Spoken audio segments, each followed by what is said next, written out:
கிறிஸ்துவுக்குள் பிரியமானவர்களே, சமாதானத்தோடு படுத்துக்கொண்டு நித்திரை செய்வேன். கர்த்தாவே, நீர் ஒருவரே என்னை சுகமாய் தங்க பண்ணுகிறீர். 4ஆம் சங்கீதம் 8ஆம் வசனத்தில் எழுதப்பட்டிருக்கு. சமாதானத்தோடு படுத்துக்கொண்டு நித்திரை செய்வேன். கர்த்தருடைய பிள்ளைகளுடைய வாழ்க்கையிலே சமாதானமான ஒரு நித்திரை வேணும். ஒரு மனுஷன் தர முடியாது. கர்த்தர் தான் தர முடியும். நீர் ஒருவரே என்னை சுகமாய் தங்க பண்ணுகிறீர். சுகமான ஒரு நித்திரை, சமாதானமான ஒரு நித்திரை, இன்பமான ஒரு நித்திரை கர்த்தர் தருவார். அர்ப்பணிப்போமா? கண்களை மூடி நாம் ஜெபம் செய்வோம். அன்பின் கர்த்தாவே, உம்மை நன்றியோடு துதிக்க சொல்கிறோம்ப்பா. இணைந்திருக்கிற குடும்பத்தை உம்முடைய ஜீவனுக்குள்ள அர்ப்பணிக்கிறோம். கர்த்தர் மட்டும்தான் எங்களுக்கு சமாதானமான ஒரு நித்திரை தர முடியும்.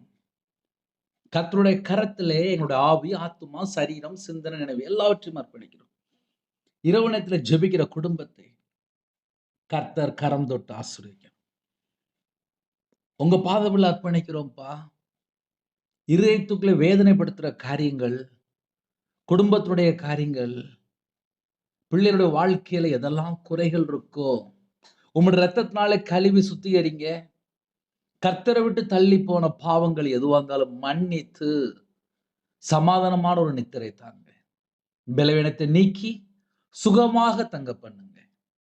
கர்த்தருடைய கரத்தில் அர்ப்பணிக்கிறோம். இந்த நாள் முழுதும் பாதுகாத்த கிருபைக்கா ஸ்தோத்திரம். இரவு நேரத்திலே தேவ சமாதானம் பிள்ளைகளுடைய இதயத்துக்குள்ளே தங்கி இருக்கட்டும்ப்பா. உம்முடைய பிரசன்னத்தினால முடுங்க, உம்முடைய கிருபையினால் நிரப்புங்க, உம்முடைய இரத்த கொட்டைகளை வேலையடைங்க. வரக்கூடிய காரியத்தை வெளிப்படுத்துங்க. உம்முடைய பாதத்தில் எங்களுடைய ஆவியை அர்ப்பணிக்கிறோம். கர்த்தர் பொறுப்படுத்துங்க. இயேசு கிறிஸ்துவின் மூலம் பிதாவே, ஆமென். தேவனுக்கே மகிமை உண்டாவதாக.